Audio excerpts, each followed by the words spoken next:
Hi hello வணக்கம். இது EGS பலையின் சமுதாய வானொலி 90.0 மெகாஹெர்ட்ஸ். இது நம்ம radio Nagai radio.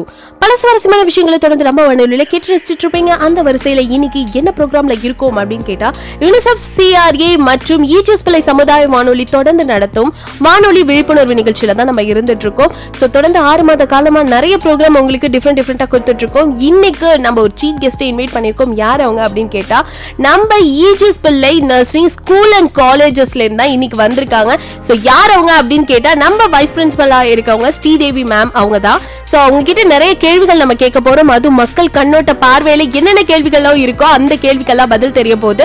First of all அவங்க இன்வைட் பண்ணிடலாம். Welcome ma'am. அனைவருக்கும் வணக்கம். Welcome ma'am. உங்களை பத்தி எங்களுக்கு ஒரு சில வார்த்தைகள் சொல்லுங்க மேம். வாய்ப்பு கொடுத்தமைக்கு ரொம்ப நன்றி. என் பேரு ஸ்ரீதேவி. நர்சிங் துறையில 19 வருடம் எனக்கு அனுபவம் இருக்கு. அதில் மருத்துவமனை ப்ளஸ் டீச்சிங் காலேஜ்லேயும் நான் வேலை பார்த்துருக்கேன். இப்போ ஏஎன்சி செக் அப்படின்னா கர்ப்பகால பராமரிப்பு பற்றி பேசுறதுக்காக என்னை இங்கே கூப்பிட்டுருக்காங்க. Okay ma'am, super ma'am. Already உங்களை பத்தி எங்களுக்கு எல்லாருக்குமே தெரியும், நீங்க ரொம்ப ஜோவியலான ஒரு பர்சன் அப்படின்னு சொன்னாங்க. சோ அதனாலே உங்ககிட்ட சில கேள்விகள் கேட்கும்போது எனக்கு ரொம்ப கம்ஃபர்டபுளா இருக்கும் அப்படின்னு நான் நம்புறேன். ஓகே மேம், ஃபர்ஸ்ட் நான் உங்ககிட்ட கேட்க போற கேள்வி என்ன அப்படின்னு கேட்டா, முதல்ல இந்த விஷயத்த சொல்லிடுறேன். நம்ம இருக்கிறது வில்லேஜ் சைடு அப்படிங்கறதுனால பல பேருக்கு புரிதலே இருக்க மாட்டேங்குது. கன்சீவ் ஆயிட்டோம் அப்படிங்கறத இருக்கே தவிர்த்து எப்படியெல்லாம் அதை பராமரிக்கணும், அந்த குழந்தைய பெத்தெடுக்கிற வரைக்கும் என்ன மாதிரி உணவுகள் எடுக்கணும், எப்படி ஹைஜீனிக்கா இருக்கணும்ங்கிறதே அவங்க மறந்து போயிடுறாங்க. சில பேருக்கு தெரியறதே கிடையாது. சோ அந்த சார்ந்துதான் இன்னைக்கு முழுக்க உங்ககிட்ட நிறைய கேள்விகள் கேட்க போறேன். இதுல முதல் கேள்வி என்ன அப்படின்னு கேட்டா, கர்ப்பகால பராமரிப்பு அப்படின்னு சொல்லுவாங்க மேம், அப்படின்னா என்ன?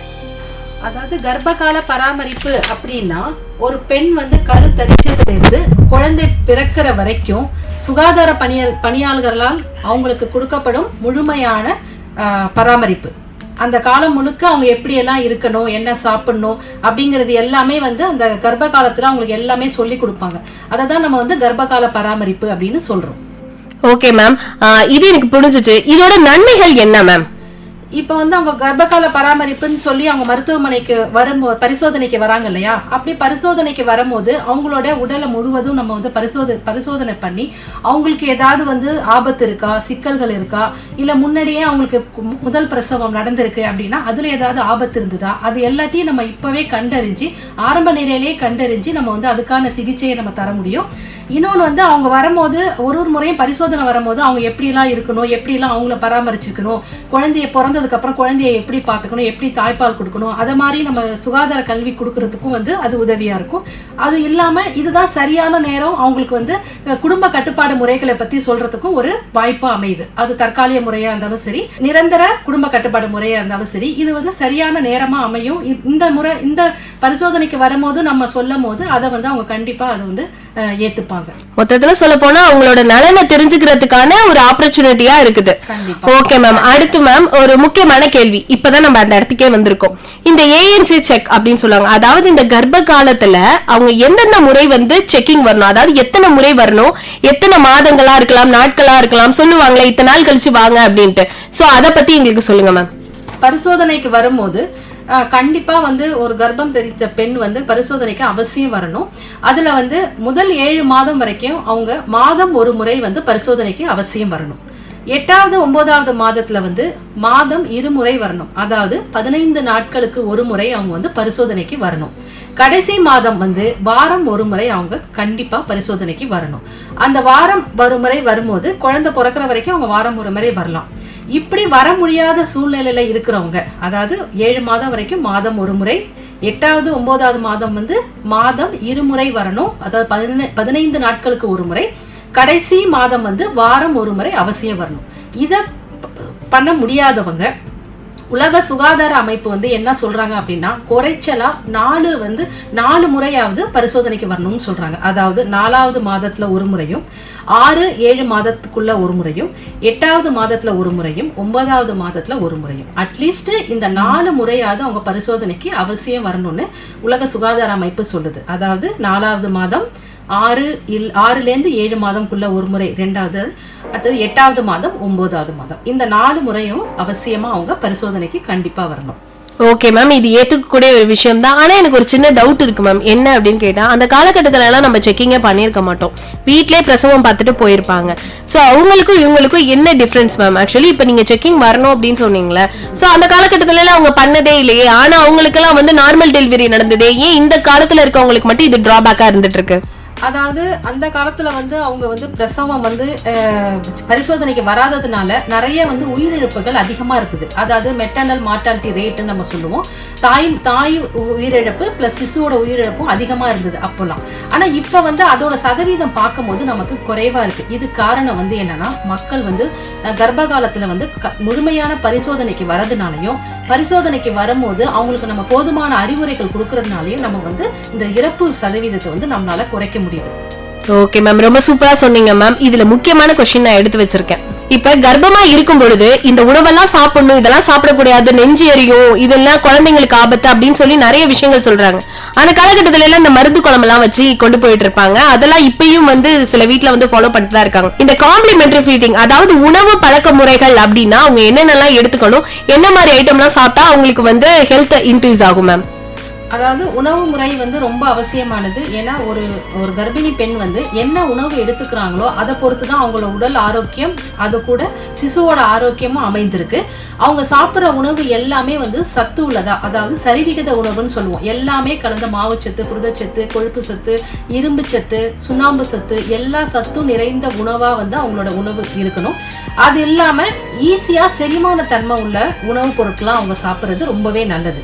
இப்போ வந்து பார்த்தோம்னா இரும்பு சத்துன்னு ஒரு இரும்பு சத்து உணவுப் பொருட்கள் அதிகமாக எடுத்துக்கணும். ஏன் நம்ம அப்படி சொல்றோம் அப்படின்னா, இப்போ வந்து ஹீமோகுளோபின் நம்ம சொல்லுவாங்க. அவங்க முதல் பரிசோதனைக்கு வராங்க இல்லையா, அப்போ வந்து அவங்களுக்கு ஹீமோகுளோபின் டெஸ்ட் பண்ணும்போது பார்த்தீங்கன்னா 8 இருக்கு இல்லை ஒரு 10 இருக்கு அப்படின்னு நம்ம சொல்றோம். அப்படின்னா கடைசி 3 மாதத்துல மறுபடியும் ஹீமோகுளோபின் பார்க்கும்போது பார்த்தா அது வந்து குறைஞ்சிடும், 8 ஆயிடும், இல்லை 6, 7 அப்படி குறைய வாய்ப்பு இருக்கு. என்ன காரணம் அப்படின்னா, கடைசி 3 மாதத்துல தான் குழந்தை வந்து அம்மா கிட்ட இருந்து அதிகமான இரும்பு சத்தை வந்து குழந்தைக்கு தேவைப்படும் போது அம்மாவுக்கு ஆட்டோமேட்டிக்கா வந்து இரும்பு சத்து குறையுது. அப்போ என்னன்னா, நம்ம கரெக்டா அவங்கள வந்து இரும்பு சத்து உணவுப் பொருட்களை சாப்பிட சொல்லணும்.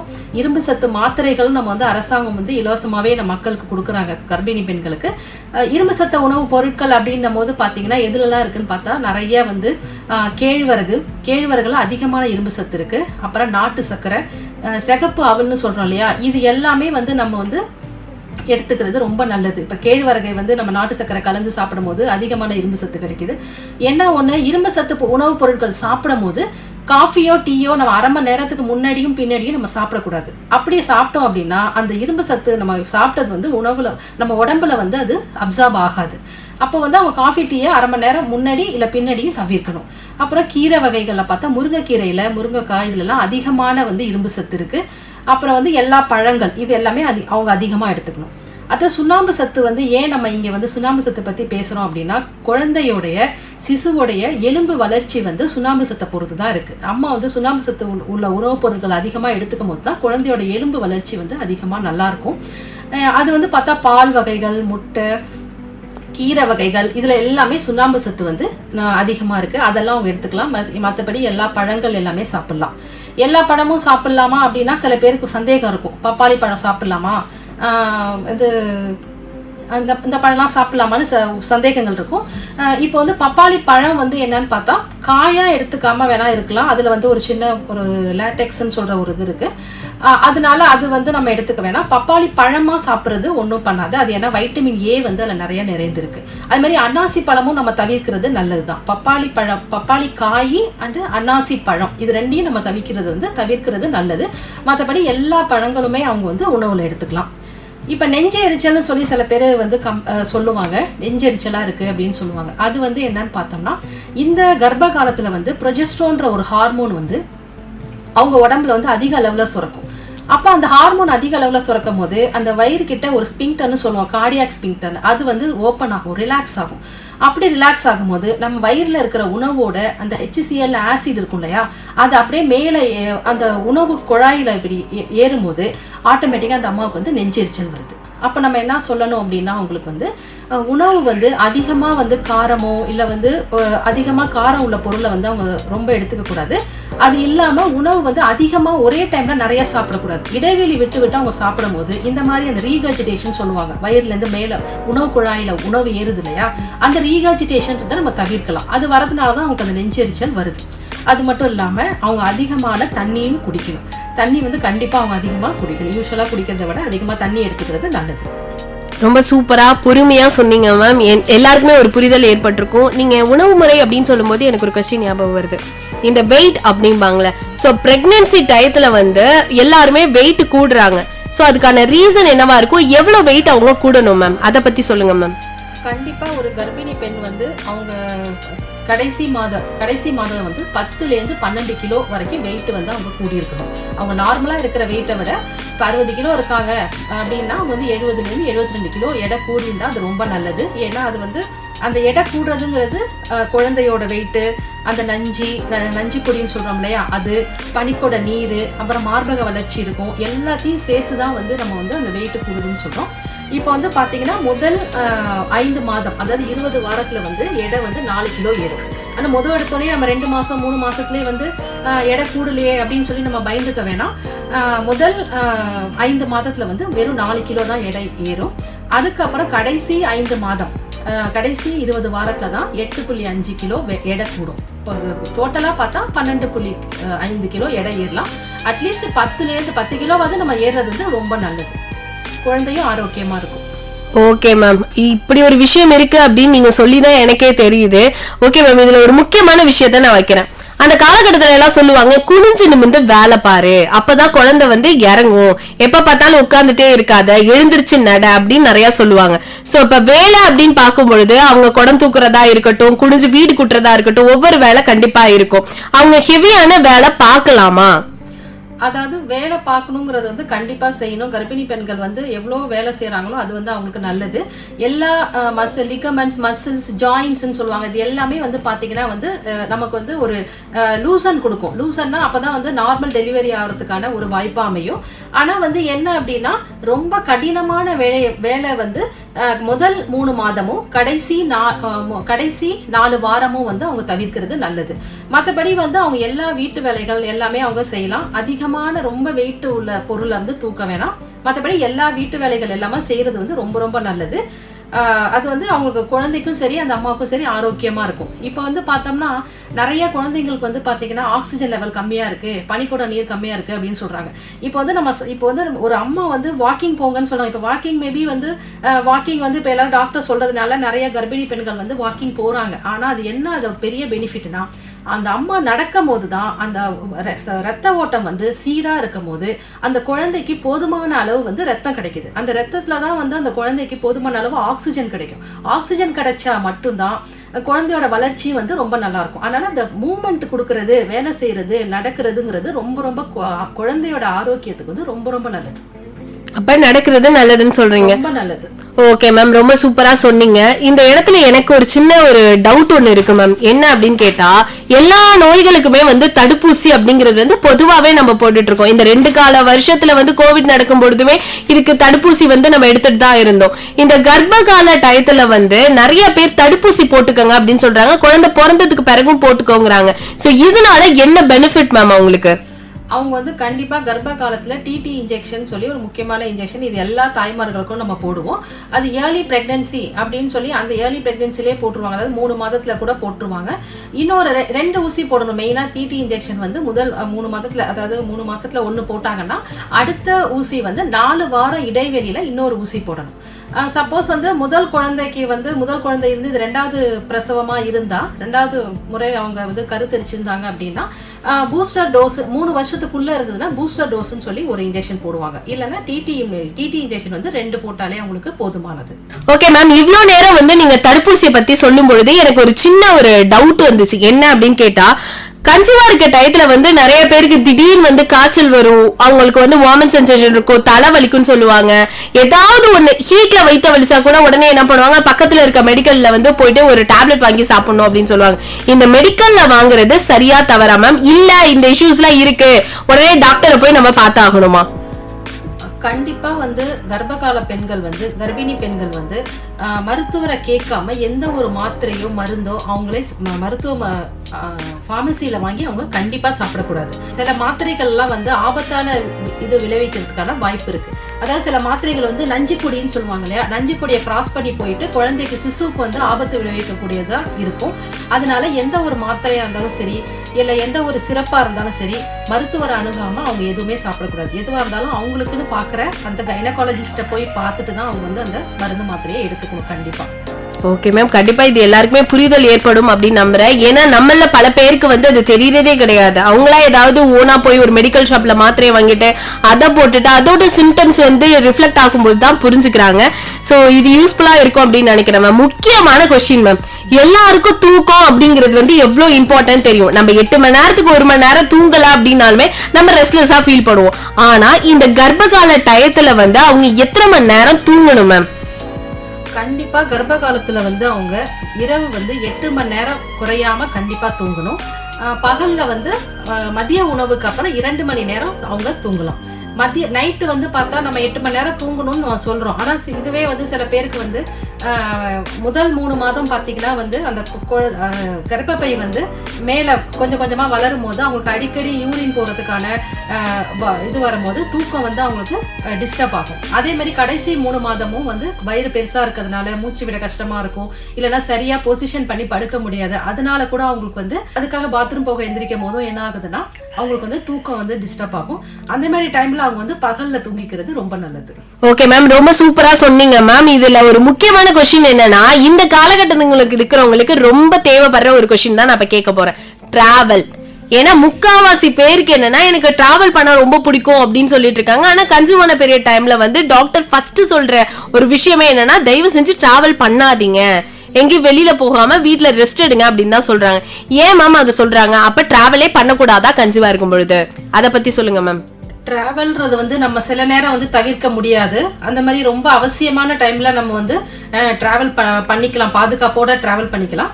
ஆனா வந்து எப்ப நம்ம தவிர்க்கணும் அப்படின்னா முதல் 3 மாதம் வந்து கண்டிப்பா டிராவல் பண்றது தவிர்க்கிறது ரொம்ப ரொம்ப நல்லது. ஏன்னா வந்து சில பேருக்கு உடல் அமைப்பை பொறுத்து சத்து குறைபாடு இருந்து அது மாதிரி ஏதாவது இருந்ததுன்னா அந்த குழந்தை வந்து அபார்ஷன் ஆகுறதுக்கான வாய்ப்புகள் அதிகமா இருக்கு.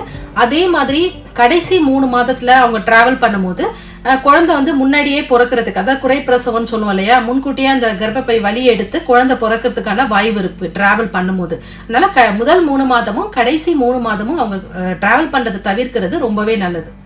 Okay ma'am, okay ma'am. Then வந்து இது பர்சனலா நான் கேக்குறேன் மேம். நிறைய பிரெக்னன்ட் லேடி எல்லாம் சொல்லுவாங்க, நான் வந்து நல்லா தான் சாப்பிட்டேன், பட் எனக்கு இந்த மலச்சிக்கல் அப்படிங்கிற ஒரு ப்ராப்ளம் இருக்கிறதுனால என்னால எதுவுமே பண்ண முடியல. அந்த டயத்துல நம்ம ப்ரெஷரும் கொடுக்க முடியாது சொல்லுவாங்க, முக்க கூடாது அப்படிங்கிற மாதிரியும் சொல்லுவாங்க. சோ இது எதனால நம்ம மலச்சிக்கல் அப்படிங்கிற ஒரு விஷயம் வருது? சோ அதை என்ன செஞ்சு தடுக்கணும் அப்படிங்கறத பத்தி சொல்லுங்க மேம். இது ரொம்ப அருமையான கேள்வி. நிறைய பேருக்கு இந்த கேள்வி வந்து மனசுக்குள்ளே இருக்கு. இதை பத்தி கேட்கறதுக்கு கூச்சப்பட்டுட்டு நிறைய பேர் கேட்கவும் மாட்டாங்க. ரொம்ப அருமையான கேள்வி இது. அந்த மலச்சிக்கலுங்கிறது வந்து கர்ப்பிணி பெண்களுக்கு இருக்க அதிக வாய்ப்பு இருக்கு. என்ன காரணம் அப்படின்னா, நான் முன்னாடியே சொன்ன மாதிரி அந்த ப்ரொஜெஸ்ட்ரோன்ற ஒரு ஹார்மோன் வந்து உடம்புல சுரக்கிறதுனால அது என்ன பண்ணுன்னா, யூஸ்வலா நம்ம போற அந்த குடல் இருக்கு இல்லையா, அது மூவ்மெண்ட் பண்ணிட்டே வந்து மூவ்மெண்ட் பண்ணும்போது தான் நமக்கு மோஷன் ஃப்ரீயா போகும். இந்த நேரத்தில் அந்த ப்ரொஜெஸ்ட்ரோன் ஹார்மோன் அதிகமா இருக்கறனால அந்த பவல் மூவ்மெண்ட்னு சொல்ற இது வந்து கம்மியாயிடும். அப்போ அதனால வந்து அவங்களுக்கு மலச்சிக்கல் ஏற்படுது.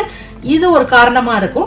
இன்னொரு காரணம் வந்து அவங்க வந்து இரும்பு சத்து மாத்திரைகள் சாப்பிட்டுட்டு இருப்பாங்க இல்லையா, தொடர்ந்து 4வது மாதத்துல இருந்து குழந்தை பிறக்கிற வரைக்கும் கண்டிப்பா அவங்க இரும்பு சத்து மாத்திரை சாப்பிடணும். அந்த இரும்பு சத்து மாத்திரை சாப்பிட்றதுனாலையும் சில பேருக்கு வந்து மலச்சிக்கல் வரதுக்கான வாய்ப்பு இருக்கு. அப்போ அதை நம்ம என்ன பண்ணலாம் அப்படின்னா, இந்த மலச்சிக்கல் வராம தடுக்கிறதுக்கு வந்து நம்ம அதிக அளவுல தண்ணி நம்ம நிறைய எடுத்துக்கணும், நடக்கணும், எக்ஸசைஸ், மெதுவான மைல்டு எக்ஸசைஸ் நம்ம பண்ணலாம். கீரை வகைகள் அதிகமா சேர்த்துக்கும் போது இதுல இருந்து நம்ம தவிர்த்துக்கலாம். Correct ma'am. இந்த இதுல வந்து நான் இன்னொரு விஷயம் வச்சிருக்கேன். என்ன அப்படின்னு கேட்டா, எல்லாருக்கும் பொதுவா நடக்கிற ஒரு விஷயத்த நான் இப்ப உங்ககிட்ட கேட்க போறேன். அவ்வளவுதான்.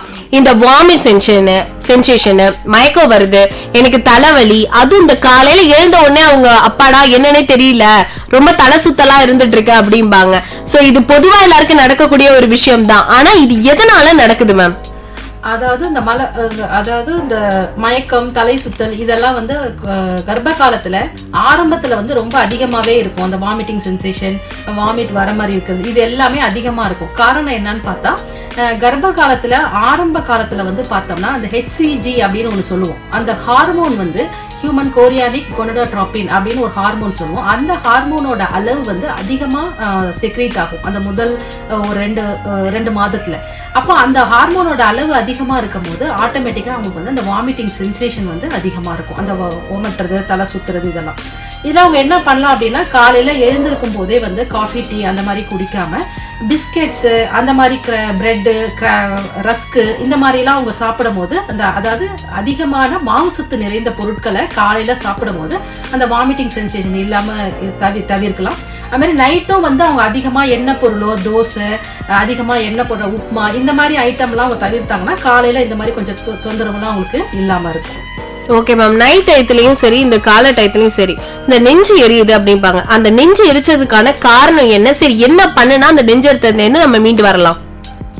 அது வந்து நான் இப்போ ஏற்கனவே சொன்னதுதான், இந்த ப்ரொஜெஸ்ட்ரான் ஹார்மோன் அதிகமாக சுரக்கிறதுனால என்ன ஆகும்னு பார்த்தீங்கன்னா, உங்கள் வயிற்றுல வந்து அந்த கார்டியாக் ஸ்பிங்டர்னு ஒரு இது இருக்கும், அது ரிலாக்ஸ் ஆகும். அப்போ ஆட்டோமேட்டிக்காக அந்த வயிறில் இருக்கிற உணவு வந்து எப்போவுமே அந்த ஆசிட், HCl ஆசிடோட கலந்து தானே இருக்கும். அப்போ அது ஓப்பன் ஆகும்போது, அதாவது வயிறோட வாய் ஓப்பன் ஆகும்போது அந்த வயிற்றில் இருக்கிற கண்டென்ட் எல்லாமே வந்து உணவு குழாயில் அப்படி மேலே ஏறும். அதாவது ரீகஜினேஷன் சொல்லுவோம். அந்த மாதிரி நெஞ்சில் ஏறும் போது, உணவு குழாயில் ஏறும் போது அந்த நெஞ்செரிச்சல் இருக்கும்.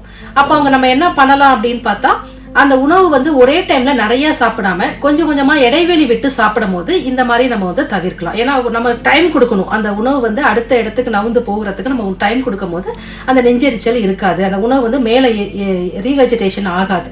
அப்போ ஒரே டைம்ல நம்ம ஒரு 6 இட்லி சாப்பிட்றோம் அப்படின்னா ஒரு 3 இட்லியே இடைவெளி விட்டு நம்ம சாப்பிட்டோம்னா நமக்கு அது இருக்காது. ரொம்ப காரமாவோ அதிகமா வந்து எண்ணெய் பொருளோ நம்ம சேர்த்துக்காம இருக்கிறதும் நல்லது. ஓகே மேம், ரொம்ப அருமையா பொறுமையா எல்லா விஷயத்தையும் இவ்வளவு தெளிவா நீங்க சொல்லுவீங்கன்னு நான் எக்ஸ்பெக்ட் பண்ணவே இல்ல. ரொம்ப சூப்பராவே இருந்துட்டு இருக்கு. இதுல இனிமே நான் கேட்க போற கேள்விகள் எல்லாமே ரொம்ப இம்பார்ட்டன்ஸான கேள்வி. சோ தொடர்ந்து இணைந்திருங்கள். இது ஈஜிஎஸ் பிள்ளையின் சமுதாய வானொலி 90.0 மெகாஹெர்ட்ஸ். இது நம்ம ரேடியோ, நாகை ரேடியோ. ஒரு சிறிய இடைவெளிக்கு பிறகு தொடர்ந்து கேட்கலாம்.